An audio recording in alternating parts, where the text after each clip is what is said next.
नमस्कार। चलिए देखते हैं क्या है आपके पार्टनर की करंट फीलिंग्स। तो आज हम पाइल का सिलेक्शन करेंगे।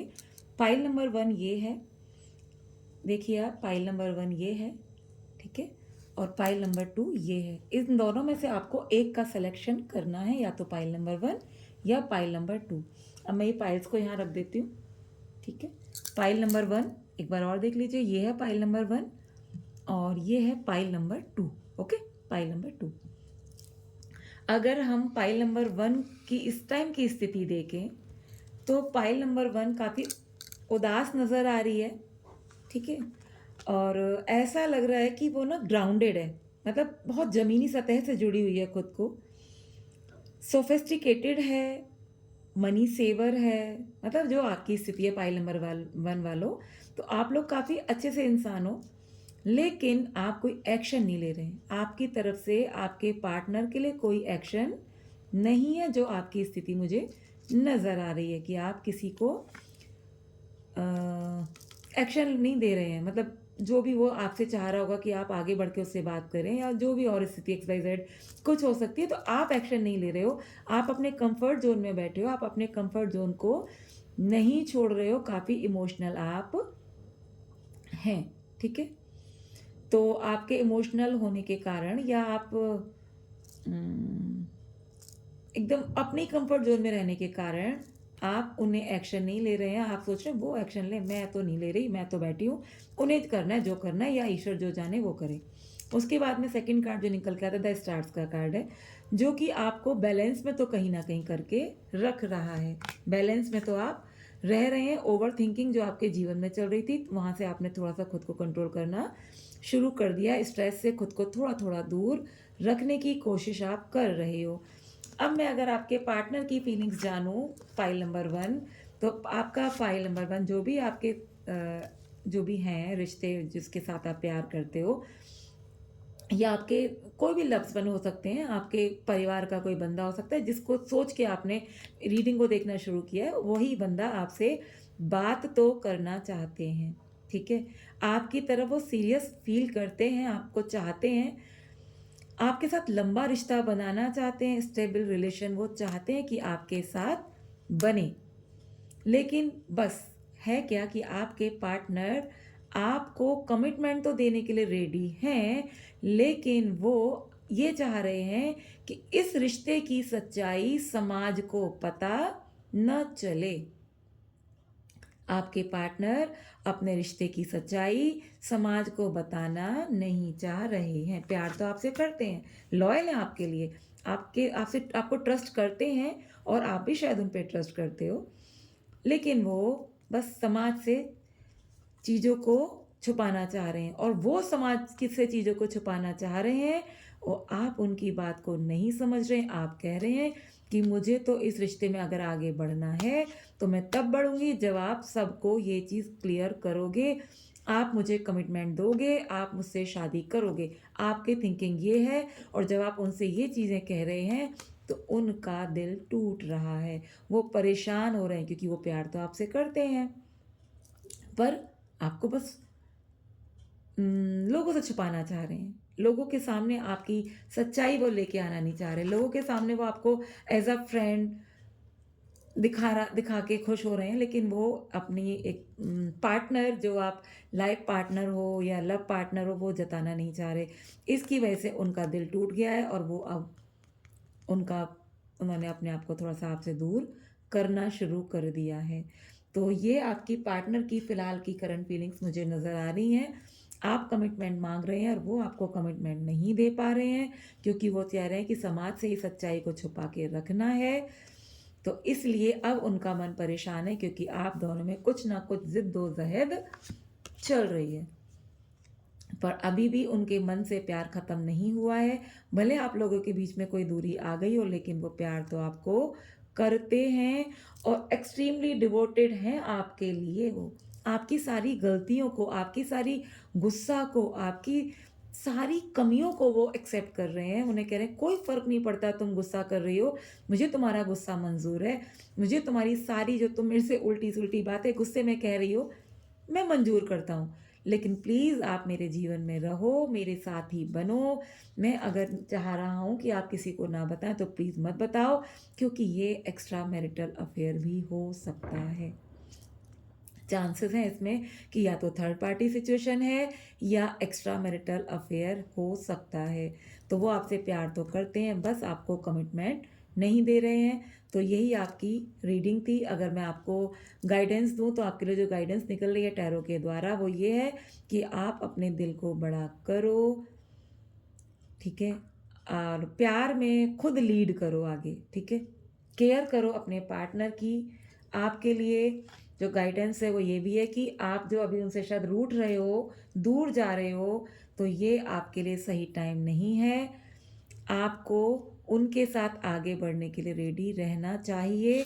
उनकी बात को, अगर आपको उनसे प्यार है, तो आपको उनके दिल को समझने की ज़रूरत है। जब तक आप निभा सकते हैं रिश्ते को निभाइए। यही आपके लिए गाइडेंस है।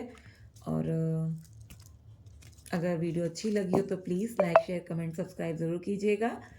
अब बारी आती है पाइल नंबर 2 की।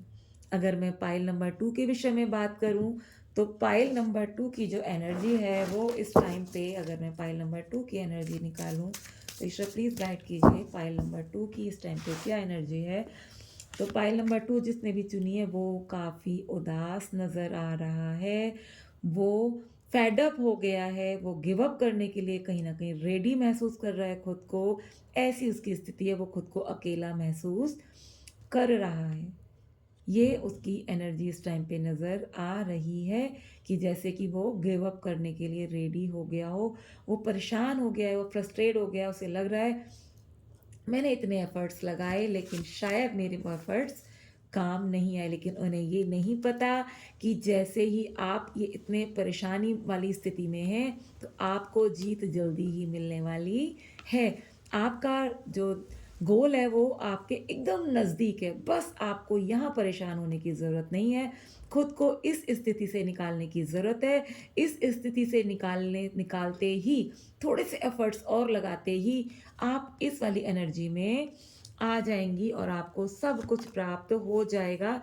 जो भी आप ओवरथिंकिंग कर रहे हो, जो भी आपके अंदर नेगेटिविटी आ गई है, जो भी आप स्ट्रेस फ़ील कर रहे हो, जो भी इनसिक्योरिटी आप फ़ेस कर रहे हो, जो भी आप पास्ट की चीज़ों को सोच-सोच के परेशान हो रहे हो, वो सारी चीज़ें ख़त्म हो जाएँगी। जैसे ही आप खुद को इस परेशानी वाली स्थिति से निकाल के इस विक्ट्री वाली एनर्जी में आएँगे। तो अगर मैं देखूँ आपके पार्टनर की क्या फीलिंग्स है आपको लेके, तो आपके पार्टनर भी आपसे शायद थोड़ा-सा ब्रेक चाह रहे हैं। उन्हें लग रहा है कि चीज़ें शायद हमारे बीच में सही नहीं रहीं, इसीलिए आप ओवरथिंकिंग पे भी चले गए थे। क्योंकि आप ओवरथिंकिंग में ऑलरेडी आपको यहाँ से निकलने की ज़रूरत है और उन्हें पता ही नहीं है कि आप इस स्थिति से निकल सकते हो अभी, या आप निकलने की सोच रहे हो, तो वो भी बेचारे थोड़ा-सा ब्रेक लेके बैठे हुए हैं आपसे। उन्हें भी लग रहा है कि चीज़ें शायद सही नहीं होंगी, वो सरेंडर मोड पे पहुँच गए, उन्होंने सोच लिया है, अब ईश्वर जो करेगा वो देखा जाएगा, मैं तैयार हूँ। इसीलिए उन्होंने सोचना, समझना, देखना सब बंद कर दिया है। केवल उनकी इंट्यूशन काम कर रही है और उनकी इंट्यूशन उनसे कह रही है कि ये चीज़ें सब सँभल जाएँगी एक दिन।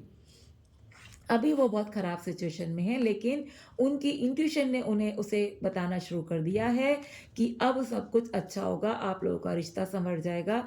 अगर किसी रिश्ते में ये वाला कार्ड आता है, इसका मतलब जो रिलेशनशिप है, वो लॉन्ग टर्म की होगी और हो सकता है किसी-किसी के लिए शादी के भी चांस बन रहे हों, ठीक है? किसी-किसी को शादी के लिए कमिटमेंट मिल सकता है या लॉन्ग टर्म रिलेशन तो जाएगा ही।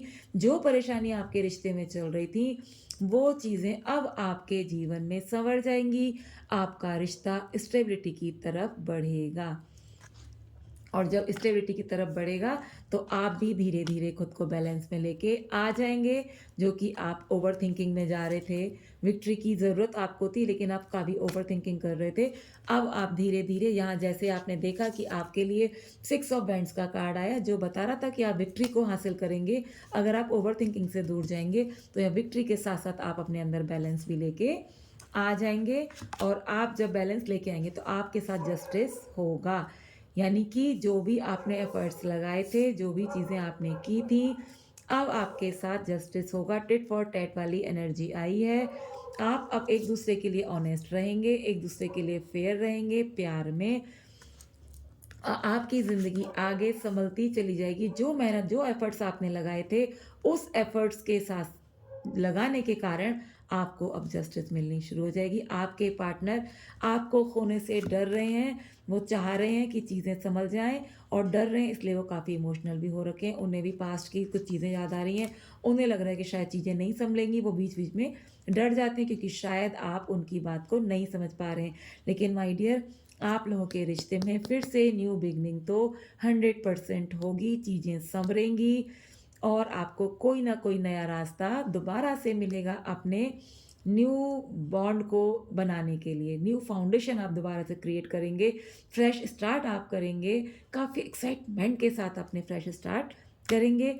तो यही थी आपके लिए रीडिंग। अगर मैं गाइडेंस निकालूँ आपके लिए, तो गाइडेंस आपके लिए है कि जो भी काम आपके होंगे वो बहुत जल्दी से होने वाले हैं पूरे आपके लिए।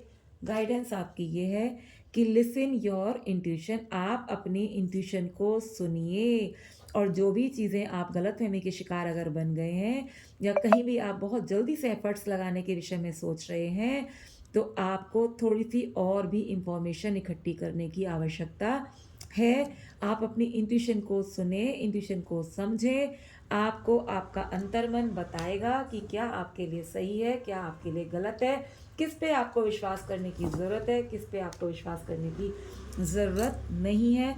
तो आप अपनी इंट्यूशन पे गौर कीजिएगा। रिश्ते में आपके स्टेबिलिटी आएगी, टेंशन मत लीजिएगा। तो यही आपकी पाइल नंबर 2 रीडिंग थी। अगर रीडिंग आपसे रेजोनेट हुई हो तो please like, share, comment, subscribe ज़रूर कीजिएगा। धन्यवाद।